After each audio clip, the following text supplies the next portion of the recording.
भारत के विदेश मंत्री जयशंकर सर और मोदी सरकार के लिए रेड सी में अब कौन सा नया चैलेंज खड़ा हो गया है? भारत के FCRA बिल के ऊपर अमेरिका ने क्या धमकी दी है?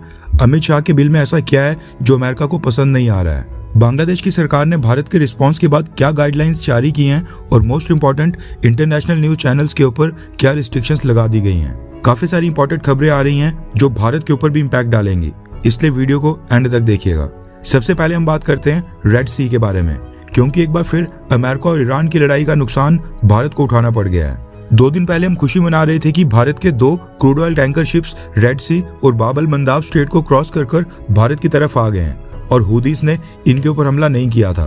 हमने डिस्कस भी किया था कि शायद जो विदेश मंत्री जयशंकर सर ने ईरान के विदेश मंत्री अब्बास अराक्ची के साथ टेलीफोनिक कन्वर्सेशन की है, शायद उसके कारण ही हुदीस ने भारत के 2 ऑयल टैंकर शिप को फ्री पैसेज दे दिया है। लेकिन अब हमारी ये खुशी गम में बदल गई है, क्योंकि न्यूज आ रही है कि इस बार हुदीस ने बाब अल मंदाब स्ट्रेट में एक क्रूड ऑयल टैंकर शिप के ऊपर हमला किया है, जिसके बाद प्रोजेक्टाइल सीधा जाकर इंडियन ओरिजिन के क्रूड ऑयल के शिप के ऊपर जाकर लगा है। और ये इम्पैक्ट इतना खतरनाक था कि इंडियन फ्लैग्ड ये क्रूड ऑयल टैंकर शिप कुछ ही घंटों के अंदर पूरी तरह से डूब गया है। इसके ऊपर 14 क्रू मेंबर्स थे, जिनमें से 13 इंडियंस थे।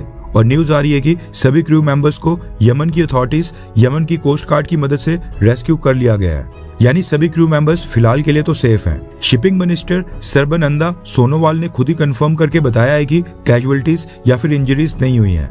गुड न्यूज ये है कि जानी नुकसान बिल्कुल नहीं हुआ है, क्योंकि शिप तो खैर नया भी आ जाएगा और शिप के ओनर्स ने तो इसको इंश्योर भी करवाया होगा।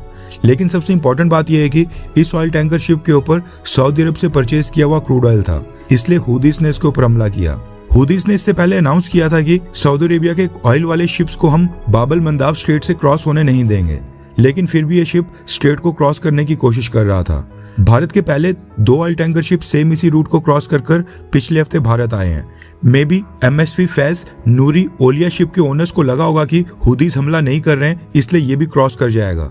लेकिन हुदीस ने एग्जाम्पल सेट करने के लिए भारतीय फ्लैग्ड शिप के ऊपर हमला कर दिया और अब ये समुद्र के अंदर डूब गया है। एक और चीज नोट करने वाली है कि जब इस इंडियन शिप के ऊपर हमला हुआ उस समय ये यमन के वाटर्स में था। यमन का कुछ हिस्सा हुदीस के कंट्रोल में है, वहां से इसके ऊपर हमला हुआ था।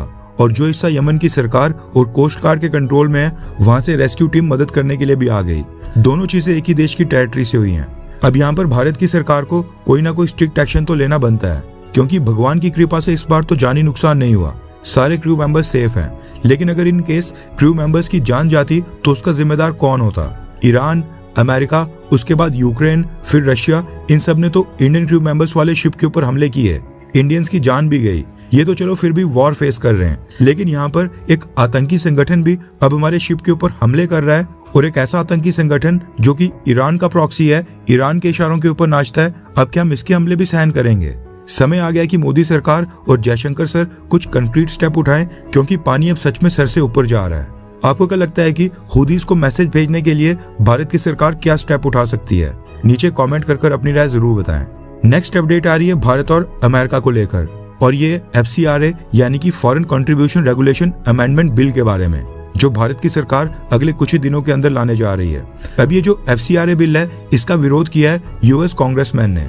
अमेरिका से इसका विरोध हो रहा है। रेफरेंस क्लैब की स्क्रीन के ऊपर आर्टिकल का स्क्रीनशॉट है। US कांग्रेसमैन रिले M मूरी ने अपनी एक स्टेटमेंट में भारत के ऊपर आरोप लगाते हुए कहा कि हम क्रिश्चियंस भारत में कोई नए नहीं हैं, हमारा इतिहास बहुत पुराना है। हमारा मानना है कि जीसस क्राइस्ट के शिष्य सेंट थॉमस ईसा मसीह के दोबारा जीवित होने के कुछ ही सालों के बाद भारत के मालाबार कोस्ट आए थे, और तब से क्रिश्चियंस भारत में रह रहे हैं। लेकिन इतने पुराने इतिहास के बावजूद अब भारत की पार्लियामेंट FCRA कानून में ऐसा बदलाव करने के ऊपर विचार कर रही है, जिससे सरकार चर्चिस और क्रिश्चियन चैरिटेबल इंस्टीट्यूशंस का कंट्रोल अपने हाथ में ले सकती है।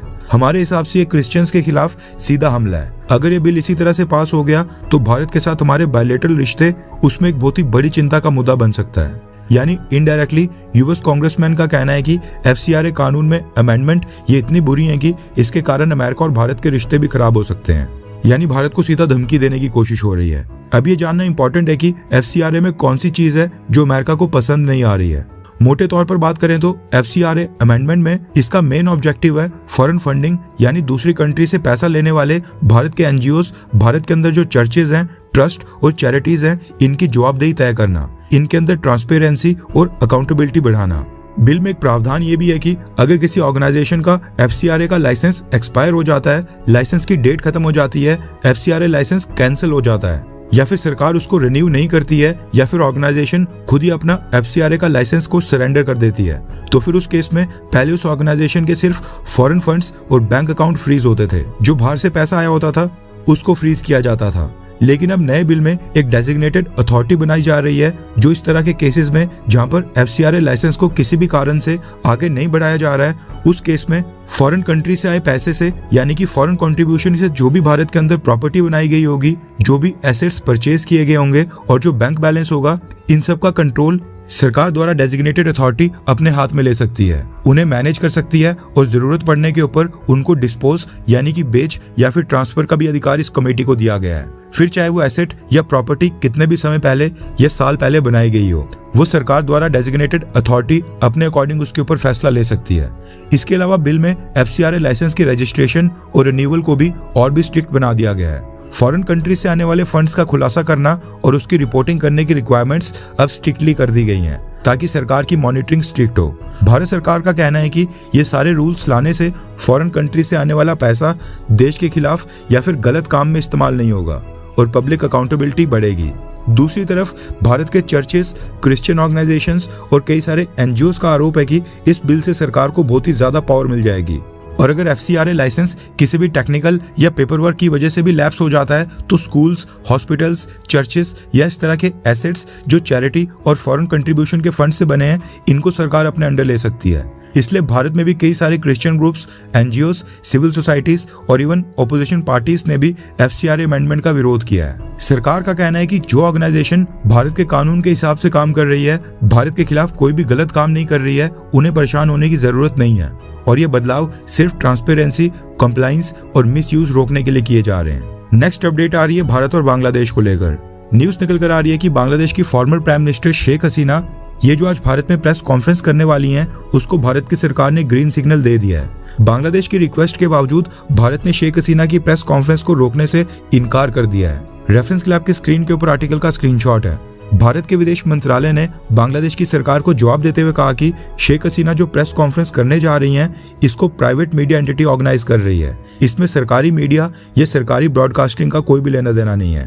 प्राइवेट मीडिया एंटिटी के ऊपर भारत की सरकार का कोई कंट्रोल नहीं है, ना ही उस फोरम के ऊपर वहां पर जो बातें रखी जाती हैं उसको हम समर्थन देते हैं। ये कहना है भारत की सरकार का। अभी जो शेख हसीना की प्रेस कॉन्फ्रेंस है, ये आज शाम को 6 बजे होनी है, यानी जब हम ये वीडियो रिकॉर्ड कर रहे हैं उस समय शेख हसीना की प्रेस कॉन्फ्रेंस नहीं हुई है। हम उसको भी कवर करेंगे और ये भी देखेंगे कि बांग्लादेश में उसका क्या इम्पैक्ट पड़ता है। साथ में एक और न्यूज ये भी आ रही है कि भारत सरकार ने क्योंकि शेख हसीना की प्रेस कॉन्फ्रेंस को रोका नहीं है, इसलिए बांग्लादेश की सरकार ने बांग्लादेश के न्यूज चैनल्स को ये डायरेक्शन दी है कि कोई भी बांग्लादेश का न्यूज चैनल शेख हसीना की प्रेस कॉन्फ्रेंस या शेख हसीना की स्टेटमेंट को कवर नहीं करेगा। अपने चैनल्स के ऊपर ये नहीं दिखाएगा कि शेख हसीना ने क्या बोला है। साथ में प्रिंट मीडिया से भी कहा गया है कि वो भी शेख हसीना की स्टेटमेंट को पब्लिश नहीं करेंगे। बांग्लादेश की सरकार काफी डरी और सहमी हुई है क्योंकि उनको पता है कि शेख हसीना अभी भी बांग्लादेश के लोगों के अंदर बहुत ही सख्ती से पकड़ बनाकर रखती हैं। न्यू गवर्नमेंट बनने के बाद भी बांग्लादेश के हालातों में कोई सुधार नहीं आया है। फ्यूल, खाने पीने का सामान और सारी आइटम्स वहां पर महंगी हो गई हैं। इलेक्ट्रिसिटी की कमी चल रही है, बिजली की किल्लत हो रही है, जिसकी वजह से काफी सारी फैक्ट्रीज और बिजनेस प्रभावित हो रहे हैं। इसलिए बांग्लादेश के कई सारे लोग बोल रहे हैं कि इनसे अच्छा तो शेख हसीना ही देश को मैनेज करती थी।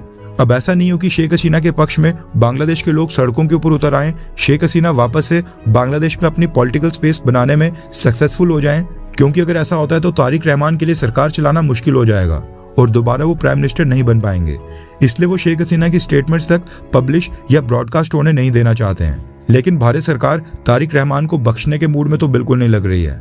लाखों विरोधों के बाद भी शेख हसीना को प्रेस कॉन्फ्रेंस करने के लिए भारत में ग्रीन सिग्नल मिल गया है। नेक्स्ट अपडेट आ रही है पाकिस्तान से, जिसको रिपोर्टर्स विदाउट बॉर्डर्स ने प्रेस फ्रीडम इंडेक्स 2026 में 153 रैंक दिया था और भारत को 157, यानी भारत में पाकिस्तान से कम प्रेस फ्रीडम है। लेकिन आज पाकिस्तान की सरकार ने इन लिब्रांडूस को औकात दिखाई दी है और ये बता दिया है कि इस तरह की ये जो प्रेस फ्रीडम इंडेक्स की रिपोर्टें और जो इंडेक्स और रैंकिंग जारी करते हैं, इनकी क्या औकात होती है। रेफरेंस के लिए आपके स्क्रीन के ऊपर आर्टिकल का स्क्रीनशॉट है। न्यूज निकल कर आ रही है कि पाकिस्तान की सरकार ने इंटरनेशनल मीडिया चैनल्स के ऊपर नई रिस्ट्रिक्शंस अनाउंस की हैं। अपने देश की मीडिया को तो पाकिस्तान खुद ही कंट्रोल कर लेता है।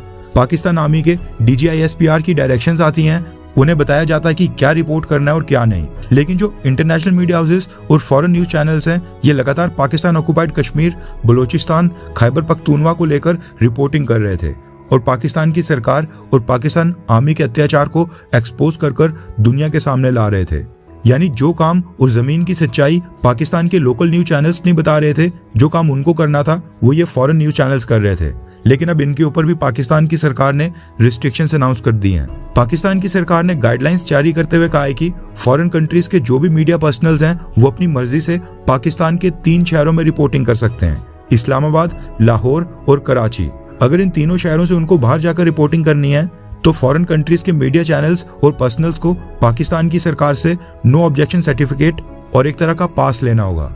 यानी इस्लामाबाद, लाहौर और कराची, अगर इनके बाहर जाकर रिपोर्टिंग करनी है, फॉर एग्जांपल बलूचिस्तान के किसी रीजन में, खैबर पख्तूनवा में या फिर पाकिस्तान ऑक्युपाइड कश्मीर में, अगर इन जगह पर जाना है तो उनको नो ऑब्जेक्शन सर्टिफिकेट या फिर पास लेना पड़ेगा। अब इसके अलावा भी काफी सारी इफेंट बर्ड्स हैं और फॉरेन कंट्रीज के मीडिया पर्सनल्स के लिए काफी प्रोविजंस कर दिए गए हैं। लेकिन मोटे तौर पर यही निष्कर्ष निकलता है कि पाकिस्तान की एस्टैब्लिशमेंट अब फॉरेन कंट्रीज के न्यूज चैनल्स के ऊपर भी मॉनिटरिंग को बढ़ा रही है। जो चैनल पाकिस्तान के खिलाफ बात करेगा, पाकिस्तान आर्मी के नैरेटिव के खिलाफ बात बोलेगा, उन्हें एनओसी या फिर ये पास नहीं दिया जाएगा। ये हाल है पाकिस्तान का और ये वेस्टर्न कंट्रीज के लिबरांडूस ने प्रेस फ्रीडम इंडेक्स में पाकिस्तान को भारत से भी ऊपर रखा था। इससे पहले पाकिस्तान की सरकार ने कतर बेस्ड अल जजीरा के ऊपर भी बैन लगाया था और कहा था कि अल जजीरा पाकिस्तान ऑक्युपाइड कश्मीर को लेकर सिलेक्टिव रिपोर्टिंग करता है, एंटी पाकिस्तान एजेंडा फैलाने की कोशिश कर रहा है, जिससे पाकिस्तान का नाम पूरी दुनिया में खराब हो रहा है।